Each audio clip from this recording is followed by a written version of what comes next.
আচ্ছা, এই যে দেখেন এই যে 4টা লাইন দেখতেছেন, এখানে টাচ দিবেন। টাচ দেওয়ার পরে এই যে প্যানেল টুলসে টাচ দিবেন।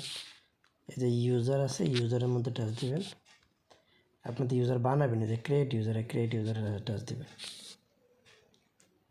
ক্রিয়েট ইউজারে টাচ দেওয়ার পরে এখানে একটা ইউজার নেম, এখানে একটা পাসওয়ার্ড। অবশ্যই ছোটো হাতের অক্ষরে ইউজার নেম লিখবেন। যেমন ধরেন আপনার নাম সুমন, $CC এরকম দিবেন। দিয়ে পাসওয়ার্ড মন মতো যে কোনোটা দিবেন। দিয়ে এখানে টাচ দিলে আপনার পিন হয়ে যাবে। হ্যাঁ, বা যদি না হয়, রং আসে, তাহলে আবার ট্রাই করবেন। আচ্ছা, তারপরে আবার এই 4 লাইনে টাচ দিবেন। প্যানেল টুলসে যাবেন। এই যে ইউজারে যাবেন। আগে তো বানাইছেন, এই যে ভিউ ইউজারে টাচ দিবেন। ভিউ ইউজারে টাচ দিলে আপনি এখানে পিনগুলো দেখতে পাবেন। এই যে আপনার এখানে এরকম একটা ইউজার, এরকম একটা পাসওয়ার্ড বসবে। আমার এগুলো তো কানেক্ট হয়েছে, ঠিক আছে। এই হলো সিস্টেম।